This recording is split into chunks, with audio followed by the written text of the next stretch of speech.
and welcome to the Life Strategy Show that unlocks the secrets of living your best life.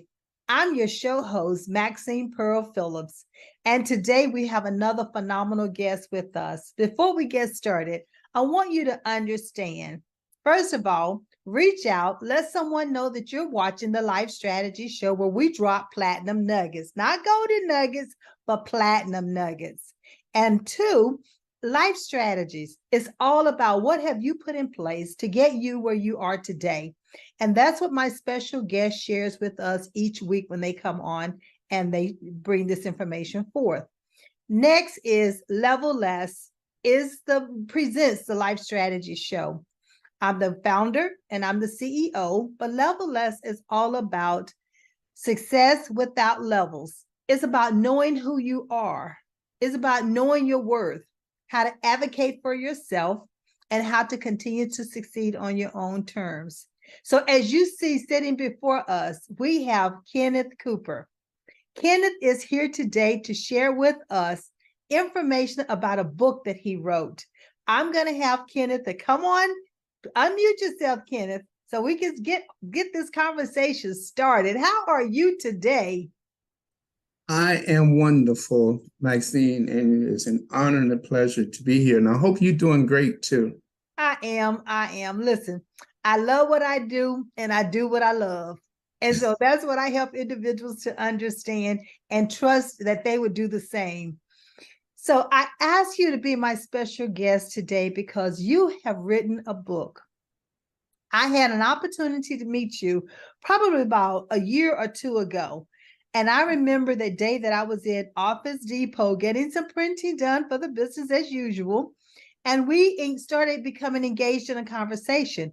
And I was so intrigued about what you shared with me that you were an author when I told you what I did from the business life and career coaching. You know, Kenneth, and when you shared that with me and you talked about the book and you even gave me a copy of the book, I have it right here, a copy of the book. And it's about do grocery stores grow food? And that intrigued me so because the book was written for your grandchildren. Your grandchildren. So I want you to start telling me a little bit about how have your life and the strategies that you put in place thus far have gotten you to where you are. So share a little bit about your background. Thank you for giving me this opportunity. I grew up on a farm back in, I won't say what years, because that give away my age. But I grew up on a farm in the South.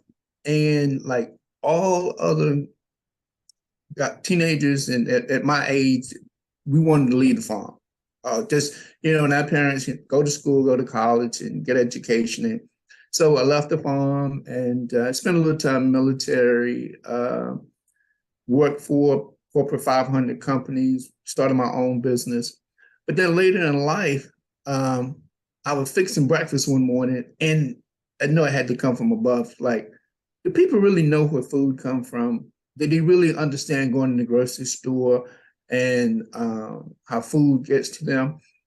And so that's when I started writing the book. And the question was, do grocery stores grow food? So then I used my grandsons. They were young teenagers at the time, but I implemented them was when they were smaller. And I used to keep them, and they would come over and I used to keep them. And they would always ask me questions. And they called me G-Pa. And they would say, G-Pa this, or G-Pa that, why is this, why is that? Inquisitive young minds. Right. And so I saw where I could use the book is fiction on nonfiction events. Okay. If you understand. And so one thing in the book, they ask questions. I won't give the book away, but they ask their mom and dad about things about farming, and so their parents, my children, couldn't actually answer the question. So then they say, well, let's call G-Pa because he knows everything. They actually said that one time when they were small. And so I just wanted to relate to young children about food, farming, where food comes from, healthy eating, and how it can affect your life. And growing up on the farm actually instill what made me the man I am today. Because you working with the earth, you're working with God's creation. It makes you appreciate more. At the time, I didn't really, because you're working hard. But I look back at it, and it makes me appreciate nature. It makes me create the work of God. Working with other farmers and just having a good time, even though it was hot and hard work. But you get a group of 4 or 5 teenage boys, and we just make a game out of it. Working out in the fields, we test one another, we contest, and we just have fun. So, in my life, I've been in corporate America. Well, not in corporate America, but working for corporations. And I started my own company, ran that for 15 years. So with small mom and pop companies, with state government, local government, even federal government. So I've experienced a lot of different things that I wanted to share with people. Wow, this is awesome. Listen, you said a couple things in there. You talked about G-Paw. Your grandkids calling you that. I know my grandkids call me Nene. Oh, yes. So they always have that little nickname that they have for us, which we glow every time they say it, no matter what. Oh, yeah. So they have us wrapped around in their little finger. So, and two is the fact that because they're your grandchildren and you wrote about them in the book, it also lends itself to another thing that I believe in, and that's transforming generations and leaving legacies. And so as we're working with your grandkids and telling them about farming and talking about the earth, you're transferring that information to them. So your legacy will live on, and hopefully they will even start becoming a little bit, not necessarily farmers itself, but also grow some vegetables, because you do it right on your back porch if you want to. And so, and three, the fact that it was children that's involved, and the youth are our future, Yes. present and future. So we have to teach them now so they'll know how to continue to move forward in life. So ladies and gentlemen, as you can see, he's already dropped some platinum nuggets. So I trust you picked that up. And here, it's all about paying it forward. So don't just keep it to yourself, share it with other people. And so as we start talking about the book, do grocery stores grow food? And you mentioned something else about farming, which is phenomenal. And that's the way of, health. It helps us with our health, our mental health and our physical health and our emotional health, because the more we can grow our own food, the less pesticides or insecticides or preservatives and all of that is in the food. So give us a little glimpse about when you were coming up as a child, who helped you to understand how to start moving forward in life to help you put this strategy in place? Because, you talked about, you've written a book. So we're going to really talk about the book itself, but I want to know a little bit about your life strategies and what has helped you. I would say I was blessed and fortunate enough to have a mom and father that really loved us. Back at that time, parents may not necessarily say they loved you like we do today, but they showed it by teaching. I worked with my father on the farm, and he showed me, I know this might sound chauvinistic or old-fashioned, but he showed me how to be a man. He showed me that a man does certain things. Not trying to be political correct or anything, but I was brought up that way. Now, my mother showed me how to be nurturing. And I would go with her to the garden, get out of school, come home from school, and she would say, okay, change your clothes, we're going to the garden. And I go to the garden and help her plant the peas, the beans, the cabbage and stuff. And then after I grew up, then she said, okay, change your clothes, come from school, and now we go pick the peas and the beans and the cabbage and stuff. So I work closely with both my mom and dad. And I look back at it and it's a blessing that they showed me life. I didn't really see it at that time. When you're a child, you're like, oh God, I got to go to the hot sun and do this. But we ate fresh vegetables. We had livestock, we had chicken, animals. So we had food. And that was natural to me, to have those things. and moving to the city, and I lived right outside of Washington, D.C. I've lived in the suburbs of Dallas, Texas, and seeing in the city where sometimes you don't have those conveniences. In the book, I talk about desert area, food deserts, and some call them apartheid food. But I took it for granted. So that's something that I look forward to working with areas. In the book, I talk about it, and I'll talk to different people that work and do those different things that help people in what we might call food deserts.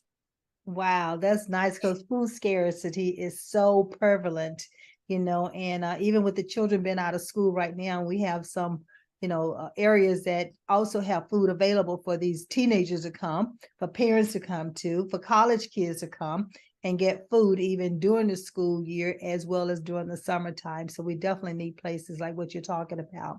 You also mentioned about farming, and I'm sure you saw that big grin run across my face when you started talking about going to the garden. Or I didn't have to end up helping plant the seeds. My brothers did that. I didn't have to worry about watering it, but I did have to worry about picking the weeds out of it. And then, like you say, once it's time to harvest, we had to help harvest it. And then I had to help my mother can it to get it ready for the winter. I mean, making preserves, making jellies, doing the green beans, greens, freezing them, putting them in jars and mason jars and boiling it, getting the temperature just right. So you're right. So when you grow up in that kind of environment, it's almost like self-survival. So when time comes that you need to refer back on that, you no longer look at packaged goods where you go into the store and purchase them, but you know how to prepare them in order for them to be preserved. So yeah. And the chickens, when you say chickens, oh my goodness. Oh my goodness. It just gave me flashback because I remember going to the we call it chicken coop, right? Yes. Chicken coop, and you had to stick your hand underneath the hen if she was sitting there on the eggs, and they nice and warm, and you had to get the eggs. Sometimes they didn't like that, and other times they're like, okay, go ahead. I know why you're here. So they got used to it. So all of those flashbacks came to my remembrance when you were talking about it. It's just like I was back there as a little girl again. So it just goes to show that once you have that type of upbringing, or if you know how to do it, then you never lose it. Really, you never lose it. You might not use it right now, but you never lose it because it's like, okay, I can remember how my mom did all of that. So what would some advice that you would give some of if you were like a 17-year-old now versus, where you are right now, what advice would you give yourself? To really pay attention to what my parents are telling me, to see nature. Just give this as an example. We just came through, well, it's still some around, but everyone remember 2020 when COVID hit. Yes. You remember going to the grocery store and the shelves were almost empty? Empty, yes. So if we know about how to grow our own food, you can if you have a decent sized backyard, then you can plant vegetables that can feed your family. Yes. I've done this living in the city. Okay, let's say you live in an apartment, but you have a balcony. You got flowers. Instead of having flowers, have a tomato plant, have a squash plant. So you can't feed entirely your family, but you can supplement. Yes. So those are the things that if I was 17, that I would pay more attention to. Because when I left the farm, I left the farm. But as you get older and hopefully you mature, as I did, you look back and see how necessary it is. I'm not holding anything against large corporations. However, sometimes the large corporation farms may not be, I'm trying to say this not to get in trouble, but I say local farms, which I work with. I work with local farmers. Okay. The community really enjoy it because they can go to the local farms and see the food and purchase the food. So farming is vital. I was at a fundraiser for a person running for office, and I asked a question. And then I ended like this. And there were probably 100 people there. And I said, if it wasn't for farmers, we all would die. It got so quiet, you could hear a pin drop. After the function was over, I had about 6 or 7 people to come to me and like, I understand what you're saying, or what can we do? I know it sounds drastic, but without farmers, we can have all the tech. Now we talk about AI, artificial intelligence, basically taking over. But if you don't have that oatmeal or orange juice or grits or eggs or whatever in the morning, it's not going to do you any good. And I remember watching the news one time that said that in the future, they're not going to be fighting over oil. They'll be fighting over water. Mm. You know, it's amazing that you would say that, because back in 2000 and I would say 10 or 11, my body started rejecting. It started rejecting preservatives. Okay. Rejecting preservatives. I mean, after I left home and the farm, then you go to the city and you start eating what? Packaged goods. Yes. And the packaged goods has a lot of preservatives in it. And so therefore, at that stage in my life, my body just went to, it's like, no, I'm not accepting this any longer. And I couldn't figure out why I was getting so sick. And the doctors couldn't figure out why I was getting so sick. And so then it dropped into my spirit to start journaling everything that I ate. And journaling everything that I ate has really saved my life. Because other than that, I don't think I would be standing here today and talking to you, because that's just how sick I had gotten.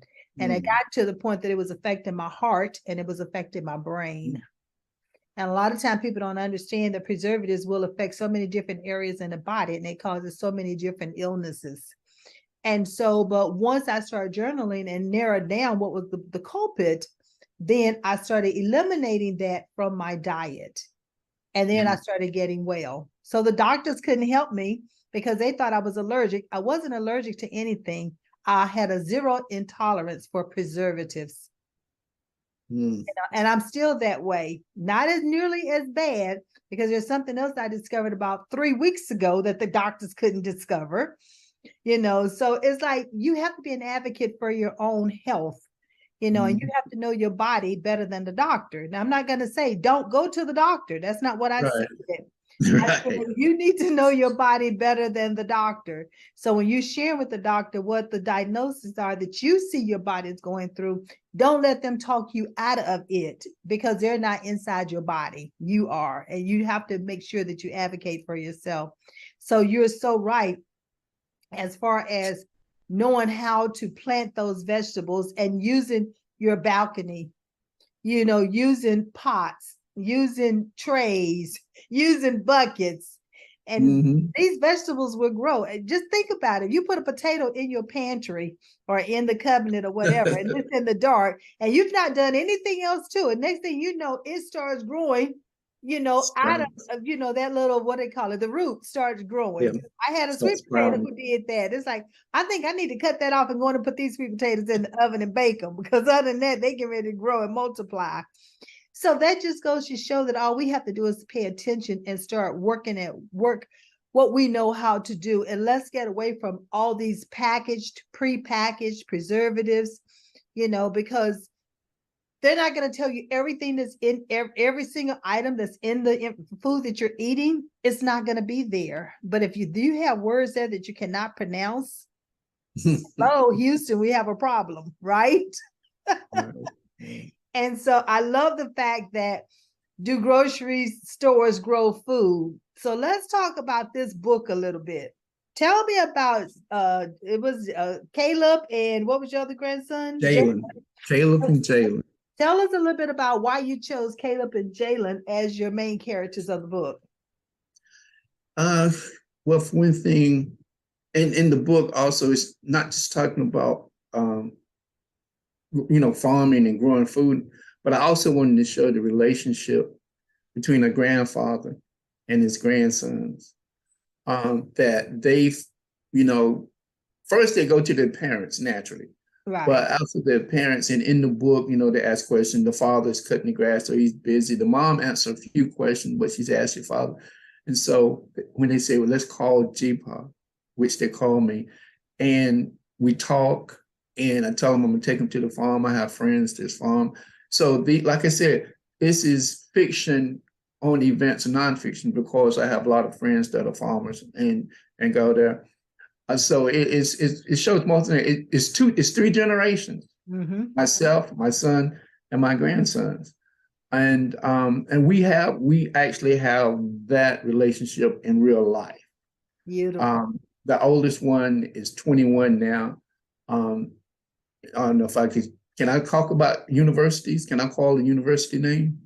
He's in college now. Yeah, that's fine. Okay. Yeah, he's a rising senior at North Carolina A&T State University, which is an alma mater in our family. Our whole family goes just about, and the youngest one just graduated from high school, and he'll be a freshman at UNCG, University of North Carolina, Greensboro. Right. But when they see me, they still run up to me, "Hey, T-Paw," and give a big hug, and I play with them. They play with me. I tell them that, I still can take you down. I can still, like we wrestling. They'll play wrestle with me, but we just playing because I know they could probably take me down. Right, exactly. But we still have that strong relationship. And that's something that I pray for, that all children can have a relationship with their parents and their grandparents, or at least an uncle or someone in their life, that the first mentors are your parents or your grandparents or an uncle or an aunt. And I just see sometimes where children grow up without anyone in their life, and it makes a difference. Like I said, it made a difference in my life. My mother nurturing, my father showing me how to do. I just give you this one example. It'll be very quick. We were on vacation. We came home, and the fence in our backyard had blown down because of a strong wind. We called a couple of places to have it replaced. They were kind of pricey. So I thought back to my farm days. I went to Lowe's, got some posts, got some cement, dug a hole, put the posts in the cement, nailed it back, saved several $100 because I had the skills that my father had when we would repair fences, to keep the animals in. So a lot of those things that you take for granted that you may have learned, but it comes back. Yes. It helped my pocketbook. I say it that way. Exactly. And the thing about it is that was something that you learned and you had in, I call it your tool belt, and you were able to pull it out of the tool belt as needed once you evaluated the cost involved. Many times we try to do things for convenience, opposed to, wait a minute, and I love the fact that you said, take the time to be with the children and the grandchildren. That's another platinum nugget, because how are you going to leave legacies if you don't take the time and share with them what you've gone through, what you can do, show them how to do it? I had a grandson that someone says, well, go out there and change the flat tire. And he's looking at them like, okay. So, and I said to everybody, well, who taught him how to change a flat tire? Nobody had. So what makes you think he can go out there and change a flat tire? Nowadays you can do what? Look it up on the internet, how to change a flat tire, watch a YouTube. But back then we didn't have that. We taught them how to do these things that they know how to do now. So not everybody can also watch a video and learn from there. It depends on their learning style. So that's another thing that we do here at Levelers, is we help individuals to understand their learning style so they can take that information in and start using it immediately. So I like the fact that you said you took the time to be with your grandchildren, and I'm going to echo and say 100%. I agree with you. Kids need to have time for us to listen to them. We can still be taught by our younger generation. So don't think they don't know anything, because they really do if we just take the time and listen to them. So you're so correct. Yeah, I agree with that 100%. So with this, the book, I love the fact that, again, the Grow Food, I love that because of food scarcity that we have right now today. So what else can you tell us about the book without giving a total book away? And then we also want to be able to know, how are we going to go out and purchase this book? And then, because I have my autographed copy, ladies and gentlemen, and you all need to get your autographed copy. It's a beautiful read. We're talking about, I think, 28 pages. And it's an excellent book to sit down and start reading to your younger children and then talk them through the book. So how can they purchase this book? Well, my my website is down right now. I'm having to revamp, and you have to update things.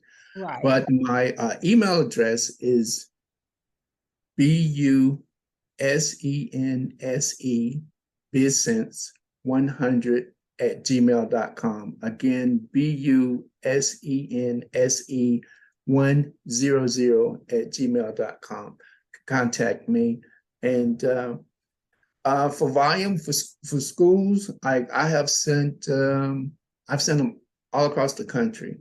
I had a school I sent 100 to St. Louis. I've sent some to the Virgin Islands. Because people find out that people are really interested, and a lot of people, my generation, grew up on the farm.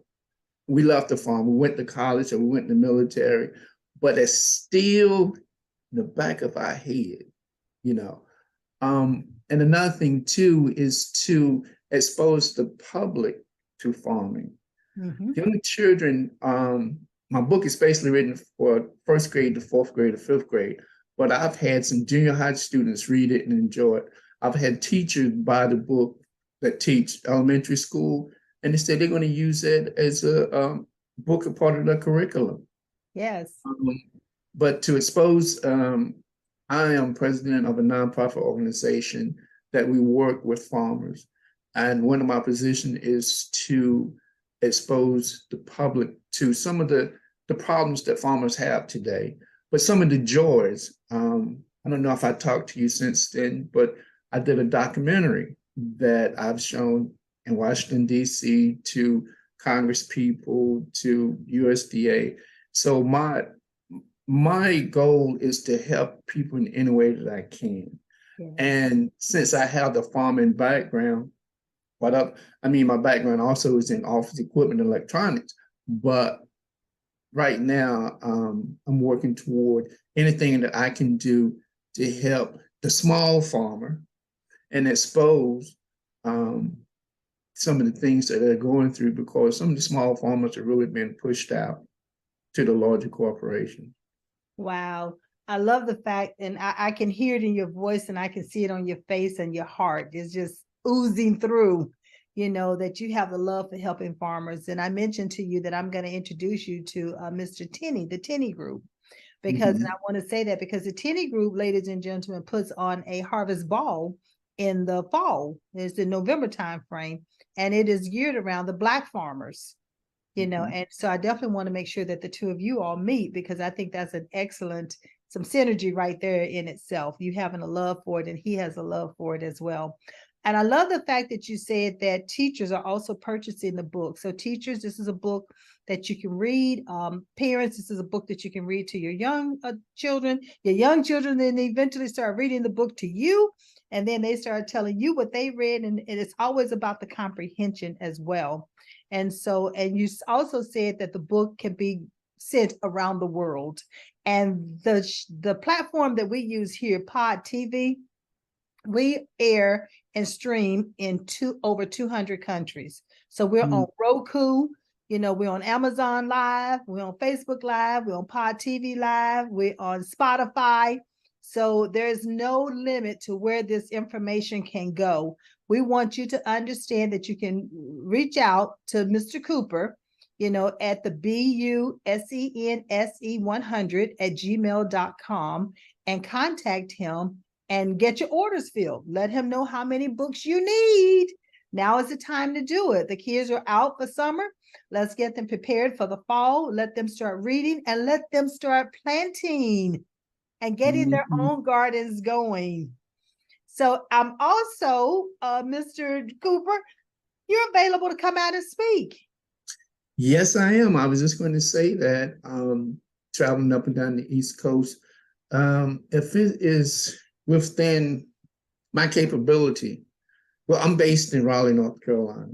So I'm just about any place in North Carolina, South Carolina, or Virginia. But if you, and not to put pressure on anyone, but if you order enough books, I'll go most any place to read to the children, and I interact. Uh, I'm a people person, so I interact. I did a church group one time. I guess there were maybe about 15 children there. And talking about, then I asked the children, how many love vegetables? I'm thinking out of 15, maybe 2 or 3. Do you know every one of them raised their hand? And I said, well, what kind of vegetable you like? And they named the vegetable. Some like peas, some like carrots. I'll never forget, one young man said he loved asparagus. And I said, asparagus? You like asparagus? He like, yes, sir. So children, sometimes we take for granted that they may not be knowing things, but if they are exposed, and remember, I used that word of exposing the public to farming. If they are exposed to things, then they can learn. And we, as the older generation, we need to expose in our experience and share our experience. That's something I wrote in the book, to share our experience. And the children will give back to us. Not, as you said, not saying that they may become farmers, but maybe they will have a garden of their own, or maybe they will go into research, or an extension of something, some way they're still affiliated with farming. Yes. Everyone, can't be, I didn't say can't be, but you might be a computer whiz, or you might be this or that. But there are some that can work with the farmers, may not necessarily get out in the hot sun, but it's something that you can do to help. Well, the way I look at it from the levelist perspective, we work with adults. That mean adults in transition. That mean unemployed, underemployed, those who have not been promoted but should be promoted, those who are getting ready to retire, or those who've already retired and want to know what can they do after they retire. And then we work with students. So that's where our high school students and our college students come in at. And in working with them, Mr. Cooper, what we have found is that many of them are unsure of what career path they are to take. So one of the things that we pride ourselves in doing here at Levelist is to help them assess their everyday abilities and strengths so they know exactly what career match those abilities and strengths. And that way they do what they love and they love what they do. And they happen to be paid for it. So we definitely want them to be able to get a salary for it and live that lifestyle that they deserve. And that's where transforming generations and leaving legacies comes in at. Because when you help that child understand what path they're to take, they're on that right path the earliest possible in life, then they start living that life and they start sharing it with what? Their siblings or their parents or their children. So that's how we start leaving legacies. So I love what you said as far as all the things that you talked about and the fact that you are available to be around the world. And just because you can't travel, everything is digital now. Yes. So we can put it on Zoom, we can put it on, Teams, we can put it on Google. There's so many different ways that we can do digital, have a digital environment and a learning environment. So Mr. Cooper can come and read and talk to your students. And parents, we want you to become engaged as well, because it takes everybody playing their part in order to help these generations continue to blossom and become who they were created to be. So what would be your final strategy that you would like to leave today, Mr. Cooper? Is I'm start with the adults. Think back when you were younger, whether you grew up on a farm or grew up in the city, and your zest for life and your inquisitive nature. Okay, now let's go to the younger children. They have that. And children want guidance. They may not know it, but they want guidance. Right. And they need guidance. And where you can work together. It's not the old against the young or the young against the old. It's working together. And that doesn't necessarily have to be in farming, but in anything. When we forget our youth, and our youth a lot of times fall by the wayside. Yeah. I always say this about inner cities, and there's so many vacant lots and vacant buildings. And I've talked to a few people in the USDA, not to say that it's happening, but some are doing this already. Grant money. Don't call me about grant money because I don't have anything to do with that. But there are monies out there where they can get seed and fertilizer and training to plant community gardens where they can have in their neighborhood. It's just a matter of asking someone or just inquiring different things. And there's one young lady that here in North Carolina, she's working with students, high school students. They come out to her farm and they show them how to grow. And you think that they're like, oh God, I don't want to do this. But they say the children are very excited about when they come out to the farm to actually see and get it. Oh, they pick a fresh strawberry off of the vine. Oh, yes. And eat it. I mean, you're talking about from the vine, you're talking about what, 5 seconds? Right. From the vine to your mouth instead of what, 5 days or 2 or 3 weeks. And so, and involve yourself. That's awesome. And that is so true. Listen, you're giving me all kind of flashbacks. I remember those days we used to go pick strawberries. You know, when I grew up in West Virginia as a young lady, I didn't realize all the resources that we had at our fingertips. You know, my mother went to the store and had to purchase flour and all that kind of stuff, lemons and bananas and things that didn't grow in West Virginia. But our neighbors had all type of apples, you know, the red apples, the pear apples, the yellow apples, the green apples, the Granny Smith apples, as they say. Then we had one neighbor who had plums, one neighbor who had peaches. We had one neighbor who had grapes. And then there were the wild strawberries. And then one time my father literally planted an entire garden of strawberries. So we really had a great time with that. And so to have our own watermelons and things like, you just go to the garden and pick them and wash them off. And then sometimes you didn't even wash them off. You took a salt and pepper shaker with you to the garden so that you could eat the tomatoes and the cucumbers while you were out there picking the greens and all that other stuff you had to do. So we made fun out of it. Yes. But we were never hungry. Yes. Never hungry because we could always go to the garden and find something, you know, to eat. You know, even if our parents hadn't totally cooked for that day, but we had something to eat that we lived off of the land. Yes. You know, so, and it's like, it just makes me, you know, like, okay, I need to go and get some barrels and put on my back porch right now so I can start growing my own vegetables. Since I really can't go to the store and always purchase things, I go to a farmer's market where it's less likely to have pesticides and insecticides, because I know I have a low tolerance for chemicals when it comes to being on food. But yeah, that's another show, ladies and gentlemen, I'll come back and do on how I had to end up saving my own life through my Almighty, who gave me the insight on what I had to do in order to heal myself. That's basically what happened. So, Mr. Cooper, I want to take this opportunity to thank you so much for being here, so much for sharing your knowledge, so much for sharing your wisdom, and definitely for dropping the platinum nuggets that you have. So as we close, ladies and gentlemen, this ends our show for today. And as you know, I'm Maxine Pearl Phillips, your show host for the Life Strategy Show. And I never leave without saying, I believe in you and I trust you believe in yourself. So meet me back here, same time next week, same place. And don't forget, share your knowledge with others. Have a great day. Thank you.